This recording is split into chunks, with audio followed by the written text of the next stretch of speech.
Hello everyone, তোমরা সকলে কেমন আছো? আমি তো খুব ভালো আছি। তোমাদের সকলকেই সবার প্রথমে জানাই হ্যাপি রামনবমী।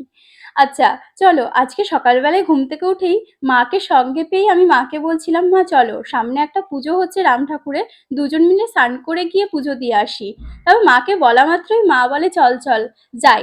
তো মাকে পেয়েই আমি চলে গেছিলাম সবার প্রথমেই আগে মিষ্টি কিনতে।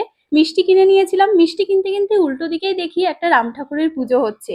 তো সেখানেও তোমাদের সেই ঠাকুরটা তোমাদের সাথে শেয়ার করে দিলাম। দুজন মিলে হাঁটতে হাঁটতে যাচ্ছিলাম আমাদের বাড়ির সামনে পুজোটা দিতে। এই যে চলেও এসেছি, আমরা গিয়েই দেখতে পাচ্ছিলাম যে লাস্ট অঞ্জলি হবে। ভাগ্যটা ভালো ছিল যে অঞ্জলিটাও দিয়ে দিতে পারলাম। এদিকে মাও এদিকে আরতি করে নিচ্ছে ঠাকুরকে, ধূপ ধুনো দিয়ে প্রদীপ জ্বালিয়ে দিয়েছিল। তারপরে আমিও পরের বারে দিয়েছিলাম। তারপরে যাই হোক, আমরা এদিকে দাঁড়িয়েছিলাম অনেকক্ষণ ধরে, আমরা ঠাকুরের পুজো দেখছিলাম। খুবই ভালো লাগছিল। তারপর শেষে আমি একটু প্রণাম করে নিয়েছিলাম। তারপরে আমাদের প্রসাদ বিতরণ করা হচ্ছিল। আমরা সবাই মিলে প্রসাদ টোসাদ ওখানে খেয়ে এত সুন্দর টেস্ট হয়েছিল না, প্রসাদটা খুবই সুন্দর হয়েছিল। আর সকলে এখানে এসেছিল। আর দেখতেই পেলে আমি ওইখানে প্রণামী দিতে যাচ্ছিলাম।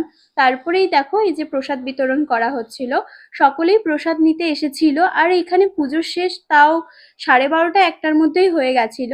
আমরা যাওয়া মাত্রই এতটা ভাগ্য আমাদের সাথ দেবে, প্রসাদও পেলাম, অঞ্জলিও দিতে পারলাম, পুজোটাও ভালো করে হলো। তো ভিডিওটা ভালো লেগে থাকলে please do like, comment, share and subscribe. Tata.